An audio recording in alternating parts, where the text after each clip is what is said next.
Existe um tipo de silêncio que anuncia desgraça, e foi esse silêncio pesado que tomou a Fazenda Santa Aurora na madrugada de 17 de agosto de 1857.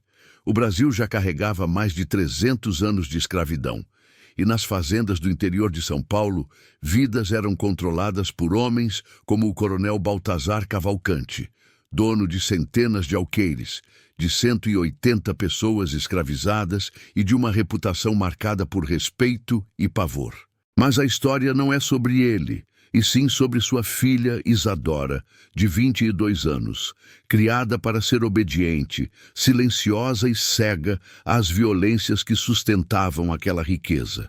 Ela aprendera a não olhar, não ouvir e não questionar. Até aquela madrugada, Isadora dormia sempre alerta, consciente de que naquela casa quem repousava demais não via o que realmente acontecia. Às 4:30 da manhã, acordou não por um barulho, mas pela ausência dele. Galos calados, cães quietos, vento imóvel. A fazenda parecia presa num vazio pesado demais para ser natural. Com as mãos trêmulas, ela acendeu a lamparina, vestiu o roupão e desceu à varanda. O céu ainda escuro anunciava o amanhecer distante. Então ela sentiu, metálico, quente, inconfundível, sangue. O coração acelerou quando viu manchas escuras na terra, formando um rastro irregular que começava perto do engenho e seguia em direção ao mato.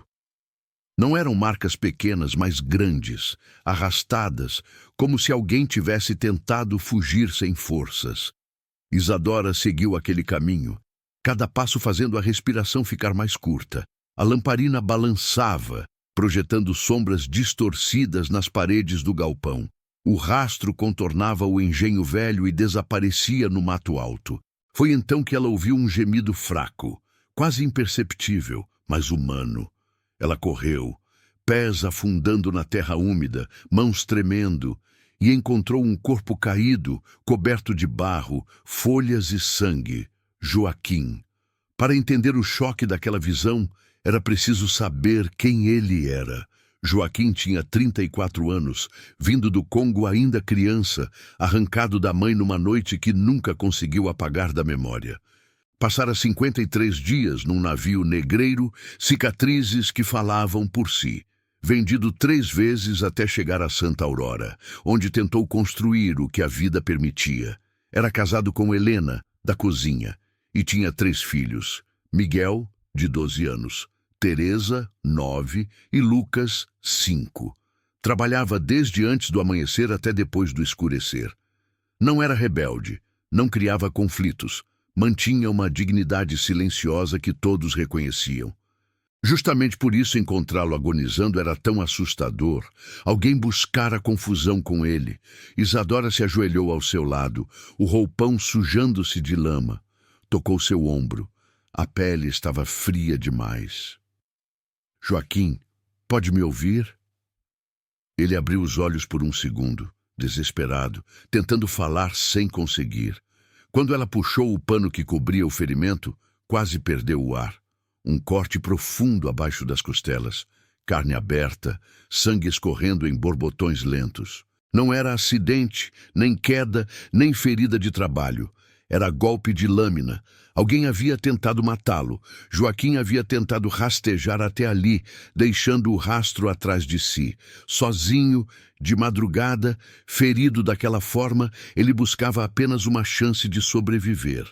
E Isadora, diante dele, percebeu que aquela madrugada marcaria o fim de sua obediência silenciosa.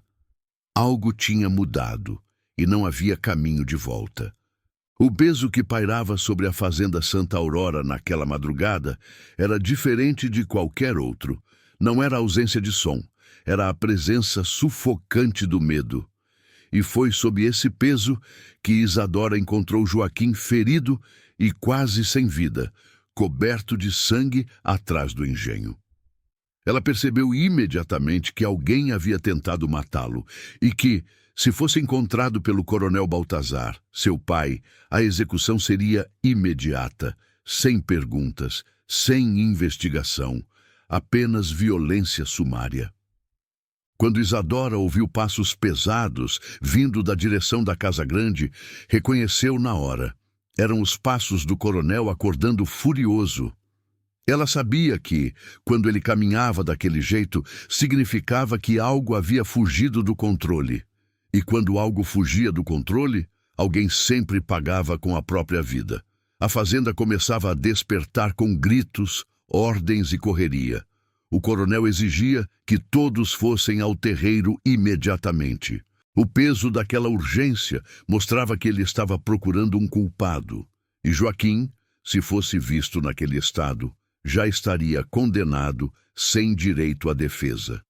Isadora tinha apenas segundos para decidir: abandonar Joaquim e deixá-lo morrer, ou traçar a linha mais perigosa da sua vida e salvá-lo. E ela escolheu salvá-lo. Tentou erguê-lo, mesmo sem ter força para levantar um homem maior, pesado, feito de anos de trabalho forçado. Mas quando a morte é a alternativa, o impossível encontra espaço para acontecer. Ela o arrastou centímetro por centímetro, pedindo desculpas enquanto lutava contra o peso dele e contra o tempo. O sangue manchava seu roupão e deixava um rastro impossível de apagar completamente. Com enorme esforço, ela levou Joaquim para a casa grande, subiu a escada parando para respirar a cada degrau e escondeu-o no único lugar onde o pai jamais entraria sem permissão: seu próprio quarto.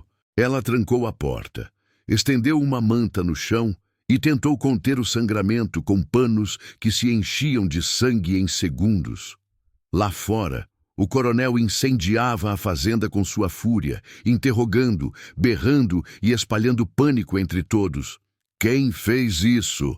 Ecoava pelo terreiro como ameaça de morte. Joaquim recuperou a consciência o suficiente para perceber onde estava e para entender o perigo mortal daquela situação. Ele jamais deveria estar no quarto da filha do coronel. Isadora explicou em voz baixa que ninguém podia saber e pediu que ele guardasse todas as forças que ainda tinha.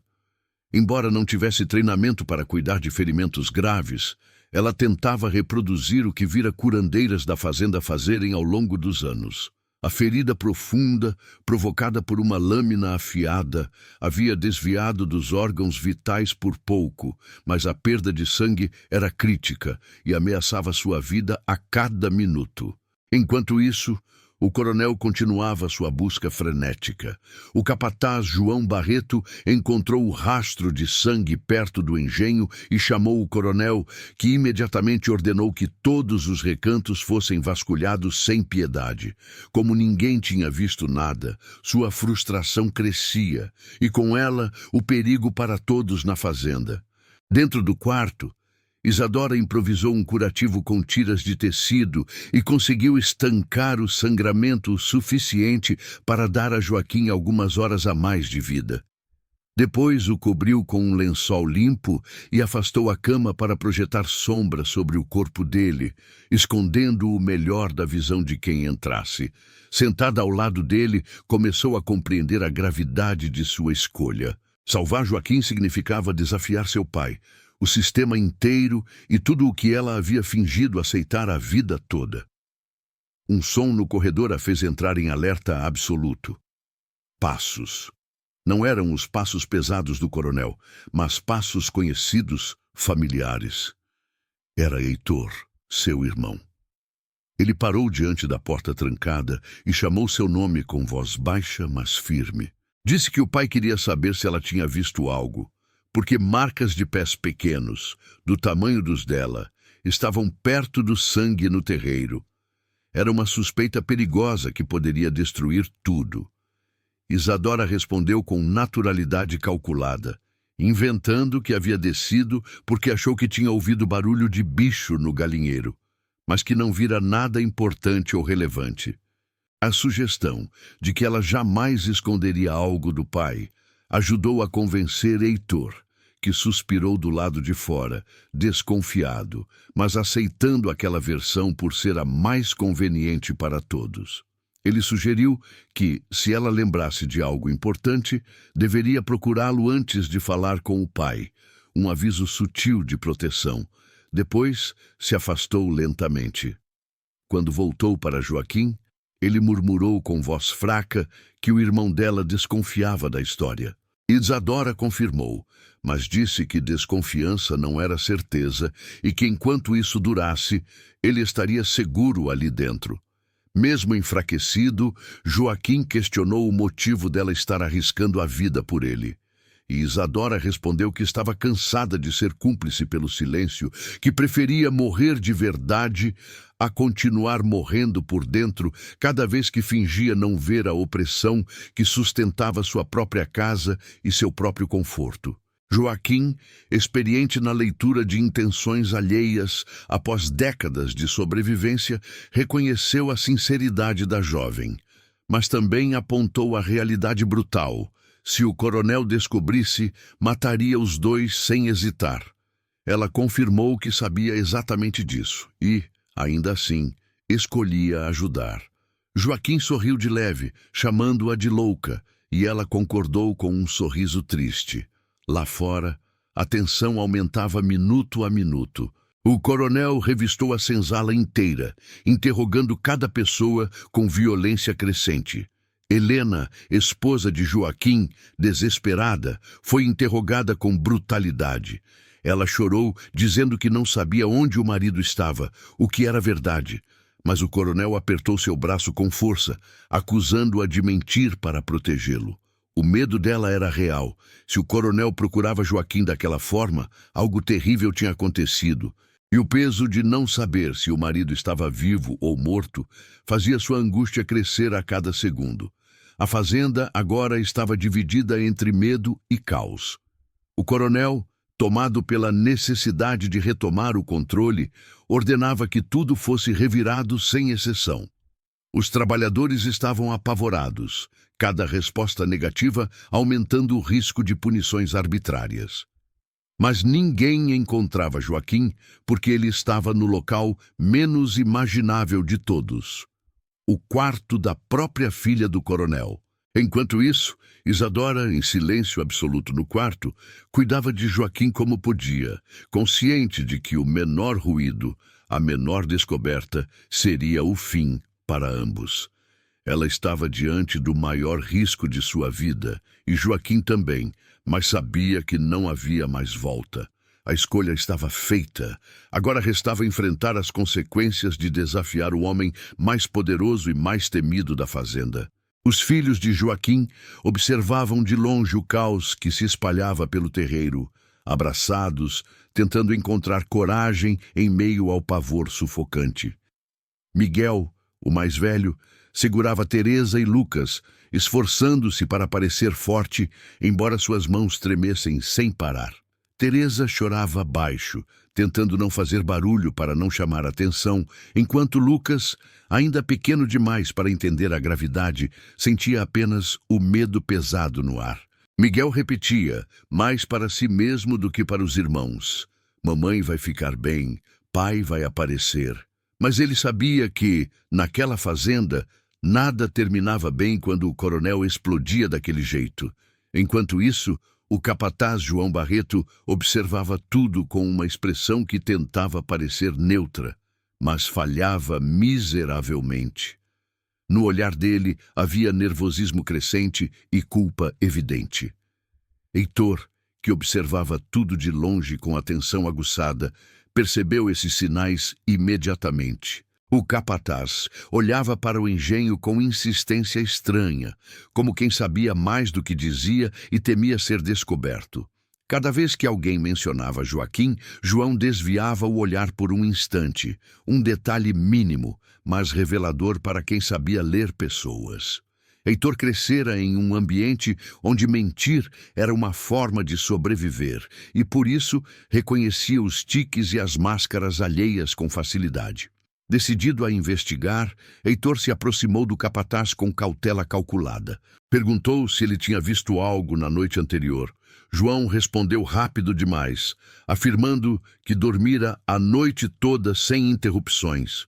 Quando Heitor perguntou sobre o arranhão profundo na mão do capataz, ele tentou justificar, dizendo que se machucara consertando a cerca na tarde anterior. Mas Heitor sabia que a cerca já havia sido consertada dias antes por outros trabalhadores.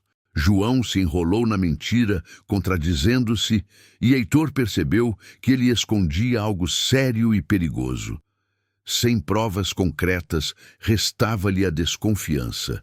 Uma desconfiança forte o suficiente para indicar que o capataz tinha envolvimento direto no ataque a Joaquim. Heitor ficou parado no terreiro, juntando os fatos como peças de um quebra-cabeça cruel, marcas de pés pequenos perto do sangue, a porta trancada do quarto de Isadora pela primeira vez em anos, a pressa dela ao responder suas perguntas, o nervosismo evidente do capataz e o corte suspeito na mão dele. Tudo apontava para uma verdade que ele não queria admitir. Sua irmã estava envolvida e escondia algo muito grave.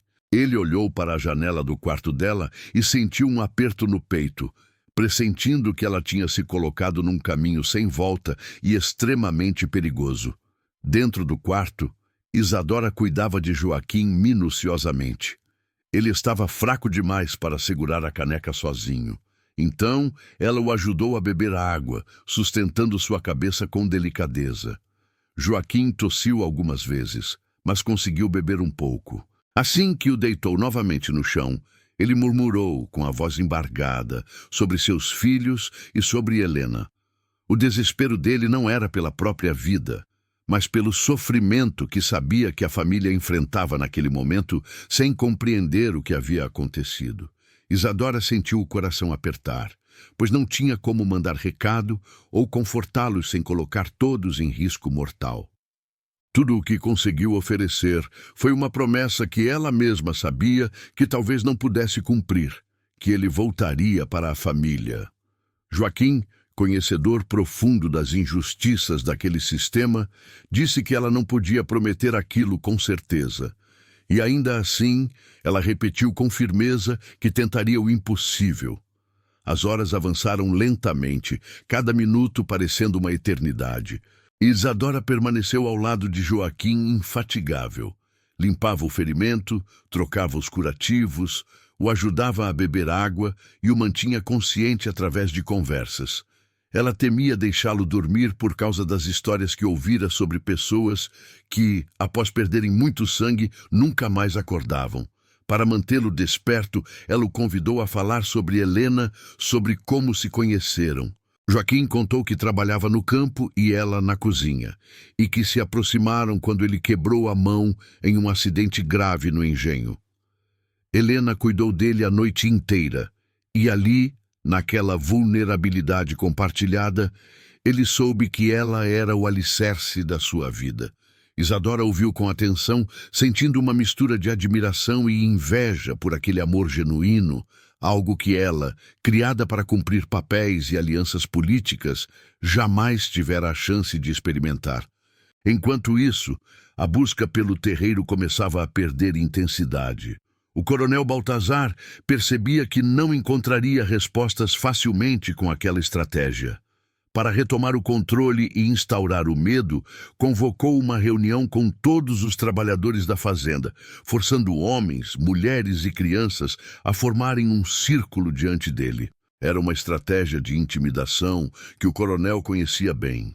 Mostrar poder absoluto, lembrar quem tinha a autoridade e criar o clima de terror necessário. Ele discursou com a arrogância de sempre, afirmando que alguém ousara derramar sangue em sua propriedade e que a punição seria inevitável e exemplar. Ofereceu uma chance para que alguém confessasse algo, prometendo uma punição leve, mas ninguém se pronunciou. O silêncio se tornou uma parede sólida de medo coletivo. O coronel então declarou que, se ninguém falasse, todos seriam considerados culpados. Era uma ameaça vazia. Punir todos era impossível economicamente, mas servia ao propósito psicológico: manter todos aterrorizados e submissos. Helena estava na fileira da frente, abraçada aos filhos com força. Ela tremia violentamente e as lágrimas escorriam sem controle pelo rosto. O coronel aproximou-se dela deliberadamente e insinuou que o desaparecimento de Joaquim era extremamente suspeito. Ele a pressionou, intimidando-a fisicamente, afirmando que ela se arrependeria se estivesse escondendo alguma coisa. Helena, em desespero real, jurou que não sabia nada sobre o paradeiro do marido. Baltazar percebeu que ela estava dizendo a verdade, mas não por isso aliviou sua postura ameaçadora. Continuou circulando, incutindo pânico, reforçando o clima de paranoia e controle absoluto. Heitor observava a cena de longe, sentindo o estômago revirar. Aquela opressão constante sempre o deixava nauseado. Mas agora, sabendo que seu pai estava errado, que Joaquim estava escondido no quarto de Isadora, sua repulsa era ainda maior e mais dolorosa. Quando a reunião terminou, ele voltou para a casa grande, decidido a tirar a verdade a limpo de uma vez por todas. No corredor, aproximou-se do quarto de Isadora e percebeu um silêncio estranho. Não um silêncio natural, mas um silêncio tenso, proposital, construído. Ele bateu à porta. Ouviu passos apressados e objetos sendo arrastados rapidamente. Isadora respondeu com evasivas, mas Heitor insistiu até dizer diretamente: "Eu sei o que você fez." O silêncio que se seguiu confirmou suas suspeitas completamente. Ela tentou negar, mas ele afirmou saber que Joaquim estava ali dentro, vivo. A porta se abriu uma fresta, revelando o rosto pálido dela. Sem hesitar, Heitor entrou rapidamente e fechou a porta atrás de si. Ver Joaquim ali, ferido, coberto de sangue seco, dentro do quarto da irmã, tirou o ar de Heitor. Ele perguntou se Isadora estava louca, lembrando-a das consequências terríveis se o pai descobrisse aquilo. Mas ela respondeu que sabia exatamente das consequências e que ainda assim tinha feito o que fez, sem arrependimento. Depois de alguns instantes de choque, Heitor se ajoelhou ao lado de Joaquim, perguntando sobre o ferimento com preocupação genuína.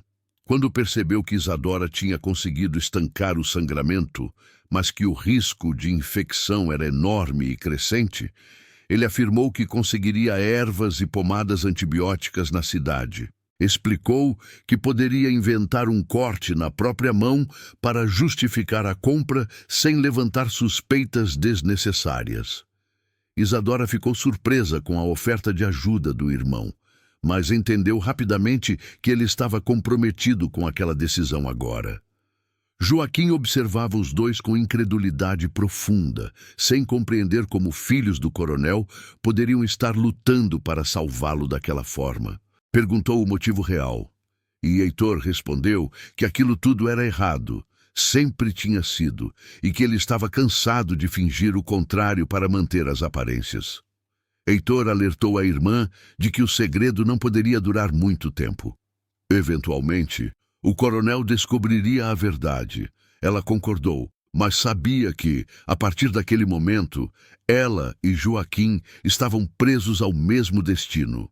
Heitor saiu pela porta, garantindo que voltaria com o que fosse necessário para manter o homem vivo, pelo tempo que fosse possível. Isadora permaneceu sentada no chão após a saída do irmão, tomada por um misto de alívio e medo renovado que apertava seu peito. Agora, não era apenas ela arriscando tudo. Heitor também estava envolvido. Ela fizera sua escolha conscientemente, mas ele entrara nisso por lealdade, por decência, por humanidade pura. E esse peso sobre ela era ainda maior do que o medo pelo próprio destino incerto. Joaquim, percebendo sua angústia silenciosa, comentou com voz fraca que seu irmão era um bom homem.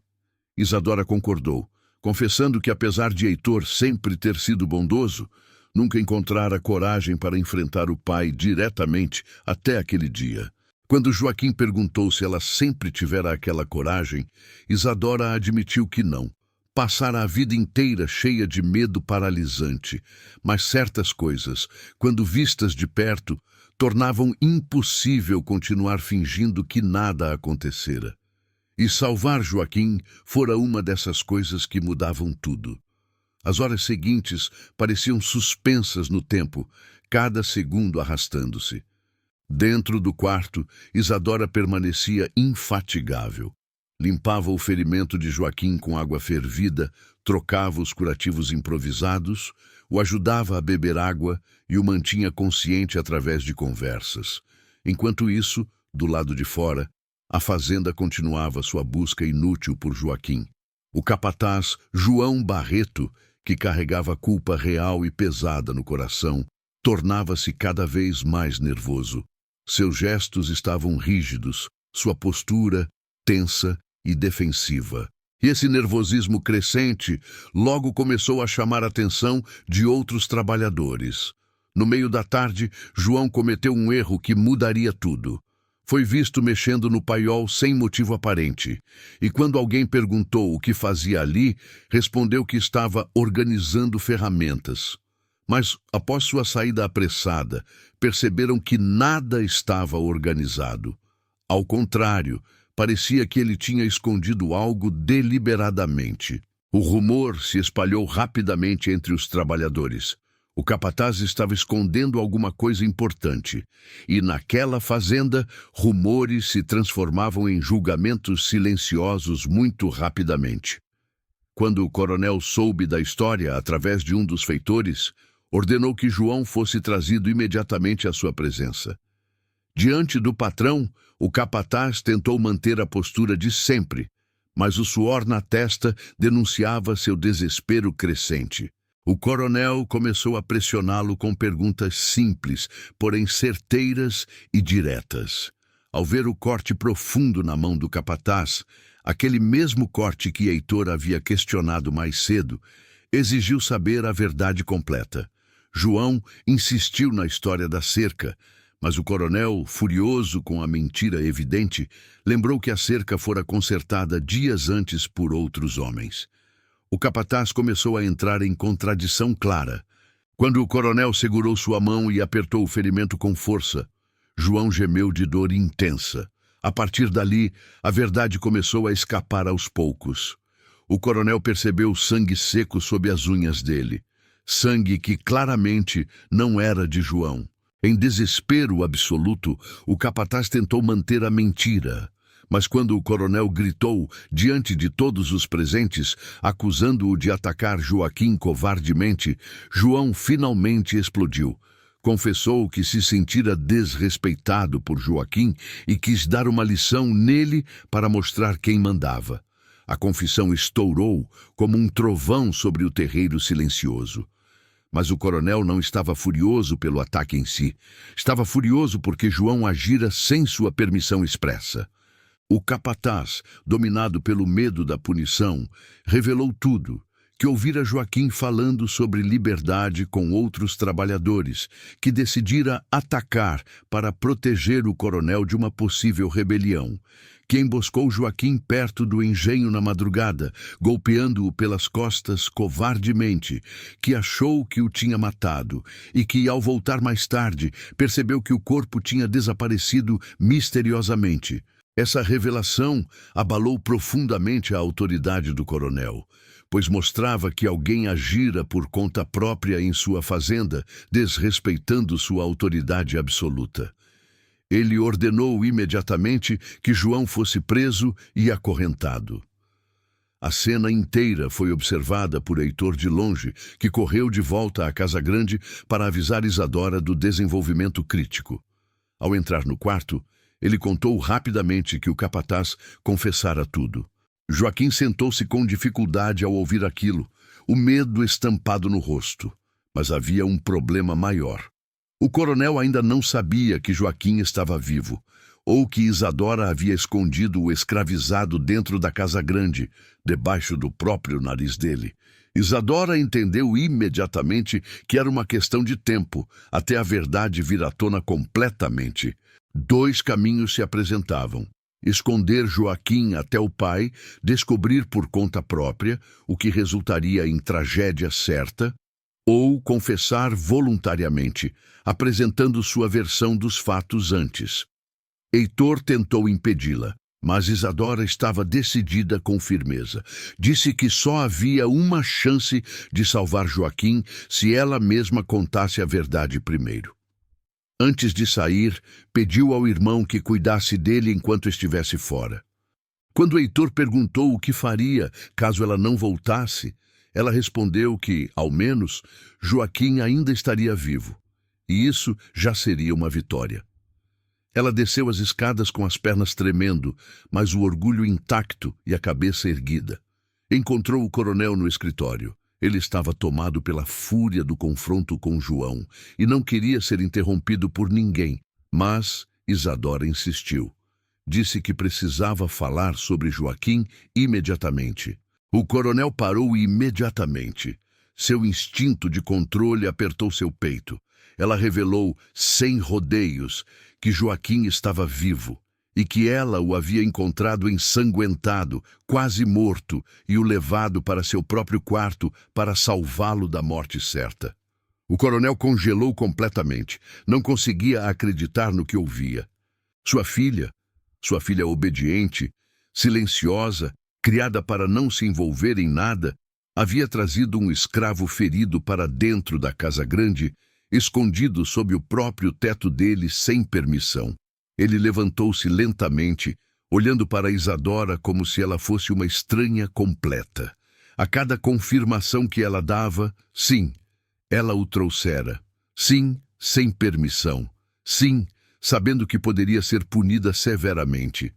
A sombra no rosto do coronel crescia ameaçadora. Ele ergueu a mão, como se fosse bater nela pela primeira vez na vida, mas não o fez. Não por misericórdia, mas porque não sabia lidar com aquele desafio vindo da própria filha. Ela não recuou um passo, não vacilou, ficou firme, encarando-o com determinação. O coronel então exigiu ver Joaquim imediatamente. Subiu as escadas atrás de Isadora, sentindo-se traído, humilhado, desafiado como nunca antes em toda a vida. Quando ela abriu a porta, o coronel encontrou Joaquim apoiado na parede e Heitor ao lado dele. A tensão no quarto era cortante como navalha. Para espanto de todos, o coronel começou a rir. Um riso seco, amargo, sem alegria. Apontou para os dois filhos e os acusou de terem se voltado contra ele, contra a família. Heitor respondeu com calma que aquilo não era contra o pai, mas a favor de Joaquim, do que era certo e justo. Isso enfureceu ainda mais o coronel, que insistiu que os filhos viviam do que ele havia construído com trabalho. Isadora, porém, respondeu que tudo aquilo fora construído sobre o sofrimento de pessoas como Joaquim, e que não queria mais compactuar com isso, nem por dinheiro nem por conforto. A declaração acertou o coronel como um golpe físico. Algo dentro dele, o ego, a ilusão de controle absoluto, estilhaçou-se. Ele ordenou que Joaquim se levantasse e Heitor o ajudou com cuidado. O coronel encarou o escravizado diretamente e disse que poderia mandar açoitar Joaquim por todos os problemas causados, especialmente por fazer sua filha desobedecê-lo. Isadora protestou com veemência, mas o coronel prosseguiu, anunciando que não faria isso. Admitiu que Joaquim não tinha culpa real e que sabia disso perfeitamente. Foi um reconhecimento amargo, uma maneira de salvar a própria honra sem admitir completamente o tamanho do erro. Determinou que Joaquim voltaria para sua família, se recuperaria adequadamente e retornaria ao trabalho quando estivesse curado. E que tudo aquilo nunca seria mencionado novamente por ninguém. Ninguém deveria falar sobre o assunto sob pena de castigo. Quando estava prestes a sair do quarto, o coronel parou e olhou para Isadora. Disse que ela o envergonhara diante de todos, manchara o nome da família, mas após uma pausa longa e pesada, admitiu com extrema dificuldade que ela também demonstrara coragem. Coragem para fazer o que achava certo, mesmo sob risco de morte.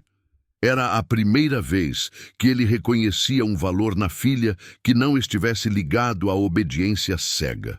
Ele saiu, deixando os três no quarto em silêncio. O silêncio que ficou não era mais feito de medo paralisante, mas de alívio profundo e cansaço acumulado. Joaquim, vencido pela emoção, desabou no chão.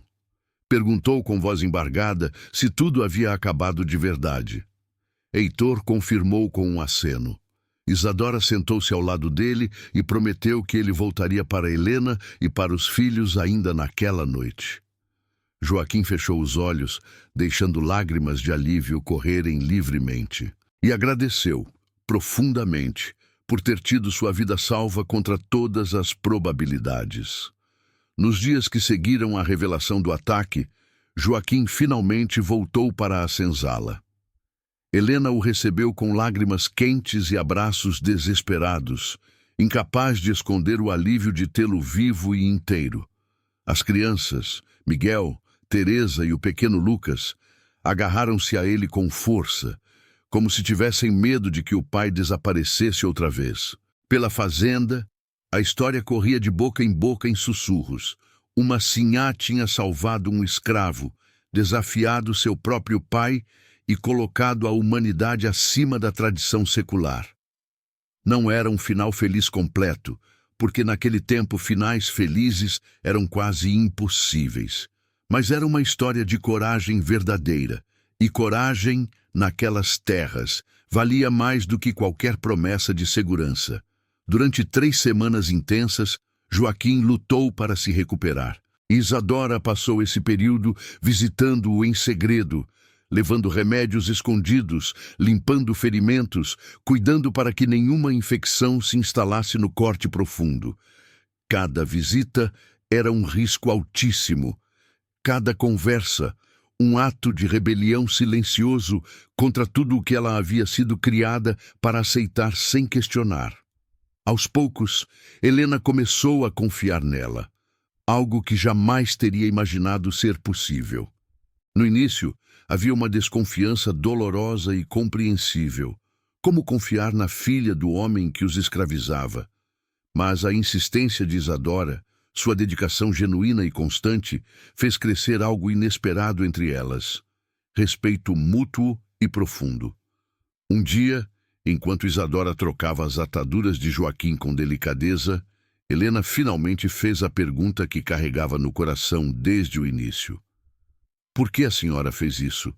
De verdade? Isadora demorou a responder, escolhendo as palavras com cuidado. E quando respondeu, suas palavras saíram com a força de um reconhecimento íntimo. Ela havia passado a vida inteira fechando os olhos para a brutalidade. E naquela madrugada, ao ver Joaquim sangrando no chão, soube que se fingisse mais uma vez que não via, jamais seria capaz de olhar para si mesma novamente. Se salvá-lo significava cruzar a linha que separava o mundo dela do mundo deles. Ela aceitaria a travessia com todas as consequências. Helena, entendendo mais do que Isadora imaginava possível, respondeu que pessoas diferentes provocavam medo nas outras, e que medo tornava as pessoas perigosas e cruéis. Isadora sabia disso. Sabia que estava desafiando um sistema que esmagava quem ousasse ver além da brutalidade cotidiana e naturalizada. A conversa foi interrompida quando Lucas, o menor dos filhos, apareceu na porta da senzala. Ele olhou para Isadora com olhos ingênuos e grandes, cheios de curiosidade, e perguntou se ela era a moça que salvou o pai dele. Quando ela confirmou com um sorriso suave, ele simplesmente disse, "Obrigado", com sinceridade infantil. Foi um agradecimento puro, simples, mas que atingiu Isadora com mais força do que qualquer discurso elaborado. Ela conteve as lágrimas com dificuldade. Pela primeira vez, compreendeu que pequenos gestos podiam atravessar abismos sociais intransponíveis. Na casa grande, mudanças sutis, mas significativas se espalhavam.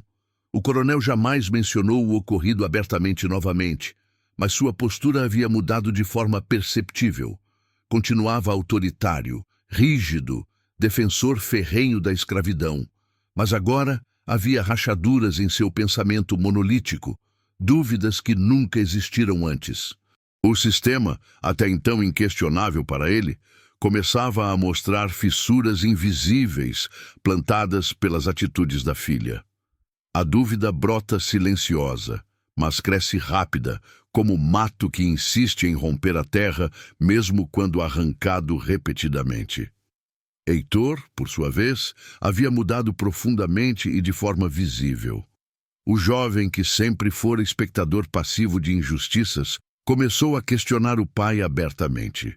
Fazia perguntas que geravam reflexões incômodas, como por que não pagar salário aos trabalhadores, ou se pessoas que trabalham por vontade própria não produzem mais e melhor. O coronel ficava irritado com tais perguntas, não porque fossem ofensivas, mas porque não tinha respostas que justificassem o sistema sem expor sua própria crueldade estrutural. 3 meses depois daquela madrugada que mudara tudo, o capataz João Barreto, preso desde que confessara ter atacado Joaquim, foi encontrado morto, enforcado no paiol. Oficialmente, suicídio. Mas todos sabiam que fora executado por ordem do coronel ou com sua permissão tácita, não por justiça, mas por conveniência. João era a prova viva de que o sistema tinha falhado, de que o coronel não detinha controle absoluto, e mantê-lo vivo significava manter a ferida aberta e sangrando. Isadora, ao saber da morte, sentiu uma mistura complexa de emoções, não alegria, não tristeza, mas uma percepção amarga. João era culpado de tentativa de assassinato, mas também era um produto do mesmo sistema cruel que destruía vidas sistematicamente. Heitor, ao ser questionado pela irmã, respondeu que homens como João, quando perdem poder, se tornam imprevisíveis e extremamente perigosos. E isso era verdade incontestável. A fazenda retomou sua rotina habitual, como se nada tivesse acontecido. Café colhido, carregado, vendido no mercado, o dinheiro continuava entrando regularmente. Superficialmente, a normalidade reinava absoluta. Mas internamente, algo havia mudado para sempre na estrutura daquela comunidade. As pessoas escravizadas agora sabiam que existia alguém na Casa Grande que via neles mais do que braços para o trabalho forçado. Alguém que os reconhecia como pessoas completas, com dignidade e valor. Isso não quebrava correntes físicas, mas plantava esperança. E esperança é sempre o começo de qualquer revolução, por menor que seja. Isadora começou a fazer pequenos gestos que, somados ao longo do tempo, criavam grandes impactos. Levava remédio quando alguém adoecia sem recursos. Ajudava com curativos em ferimentos de trabalho. Desviava comida para quem estava fraco demais para trabalhar adequadamente. Tudo isso era proibido pelas regras da fazenda. Tudo isso era arriscado para sua segurança. Mas depois daquela noite, ela descobrira algo fundamental sobre si mesma. Não suportava mais a cumplicidade do silêncio covarde. O silêncio, agora, lhe parecia a pior das prisões possíveis. Seu noivado arranjado foi cancelado formalmente. A família do noivo considerou seu comportamento inadequado e indecoroso para uma esposa de respeito. Num mundo normal de sua classe social, aquilo seria devastador e irreparável. Mas Isadora se sentiu profundamente aliviada. Aquele casamento seria apenas mais uma forma de grilhão, mais elegante e dourada, talvez, mas ainda assim, um grilhão que aprenderia para sempre. E ela não estava disposta a voltar a ser prisioneira de expectativas sociais vazias. 1 ano depois da madrugada que mudara sua vida para sempre, Joaquim pediu para encontrá-la no mesmo lugar onde ela o encontrara sangrando. Ele revelou, com voz baixa, porém firme, que planejava fugir com a família para um quilombo distante nas montanhas. Queria que ela soubesse antes de partir, porque ela salvara sua vida e merecia a verdade completa. Isadora sentiu o coração apertar dolorosamente. Parte dela temia o risco enorme que corriam, mas sabia que não tinha o direito de impedir ninguém de buscar liberdade. Joaquim explicou que iria com Helena e as crianças, junto com outros 6 trabalhadores que confiavam nele. Isadora, em vez de tentar dissuadi-los do plano perigoso, ofereceu ajuda prática. Disse que eles precisariam de mantimentos, água, um mapa básico da região. Joaquim, surpreso com a resposta, perguntou se ela realmente os ajudaria sabendo dos riscos. Vocês merecem ser livres, ela respondeu sem hesitação. A decisão era enorme. Ajudar escravos a fugir tornaria Isadora criminosa perante a lei. E se fosse descoberta, seria punida com severidade extrema.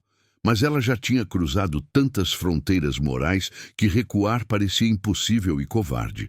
Durante 2 semanas cuidadosas, Isadora juntou mantimentos discretamente: pão seco, carne curada, frutas, água engarrafada, cantis e até uma pequena bússola pertencente ao pai. Desenhou um mapa rudimentar com base no que ouvira dos trabalhadores que conheciam a região. Escondeu tudo atrás do engenho velho, onde ninguém ia. Heitor descobriu seus preparativos e tentou dissuadi-la, lembrando-a do perigo mortal que corria.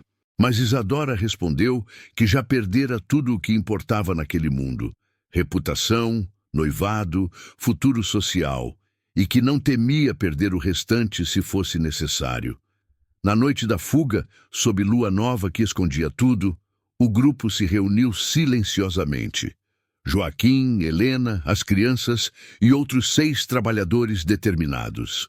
Isadora entregou os mantimentos e desejou fervorosamente que encontrassem liberdade. Joaquim segurou a mão dela com firmeza e disse que não tinha palavras para agradecer tudo o que ela fizera. Isadora respondeu que viver livre seria o único agradecimento necessário e suficiente. Helena, profundamente emocionada, presenteou Isadora com uma pequena cruz de madeira, herança de família, como símbolo de gratidão eterna. Isadora aceitou com reverência e colocou no pescoço imediatamente. Viu o grupo partir em silêncio absoluto, desaparecendo na escuridão densa, até que nada mais restava para se ver além da noite. Quando voltou à Casa Grande, seu coração estava pesado, mas também leve. Pesado pela separação dolorosa, leve pela certeza de ter feito o certo sem arrependimentos. Deitou-se no quarto e tocou a cruz no pescoço. Pela primeira vez desde a infância, chorou sem medo, lágrimas de tristeza, alegria e libertação misturadas. A fuga foi descoberta ao amanhecer seguinte. O coronel explodiu de fúria incontrolável. Ordenou buscas em todas as direções possíveis. Mas o grupo tinha horas de vantagem crucial e conhecia a terra melhor do que qualquer capitão do mato contratado. A busca durou dias, depois semanas, sem qualquer sinal ou rastro. Oficialmente, foram declarados mortos, devorados por animais ou perdidos no mato impenetrável. Mas Isadora sabia no coração. Eles tinham chegado ao quilombo. Estavam vivos, estavam livres. 3 anos depois, o Brasil ainda mantinha a escravidão legalmente, mas o mundo estava mudando rapidamente. Movimentos abolicionistas cresciam em força. Ideias novas circulavam entre intelectuais. E pessoas como Isadora e Heitor se tornavam centelhas de mudança necessária. A Sinhá que desafiou o pai se tornou conhecida como a Sinhá que vê. A mulher que os escravizados procuravam quando precisavam de ajuda, esperança ou um plano de fuga. Já Heitor se juntou ativamente à causa abolicionista, usando o dinheiro da família para financiar fugas, comprar alforrias e publicar textos revolucionários. Criou um abismo irreparável entre ele e o pai, mas encontrou paz interna verdadeira.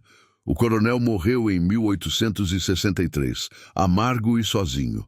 Heitor herdou a fazenda e libertou todos os trabalhadores imediatamente. Pagou salários justos a quem quisesse ficar e trabalhar. Metade ficou, metade partiu em busca de novas vidas. A fazenda durou apenas 2 anos, até falir completamente. Mas Heitor não se importou minimamente. Ele havia ganho algo infinitamente maior que qualquer lucro. Tinha conquistado dignidade humana. Isadora viveu até 1891, vendo mudanças inimagináveis. Viu a abolição tornar-se lei. Quando morreu em paz, pediu para ser enterrada não no jazigo suntuoso da família, mas no cemitério simples onde antes eram enterrados os escravizados.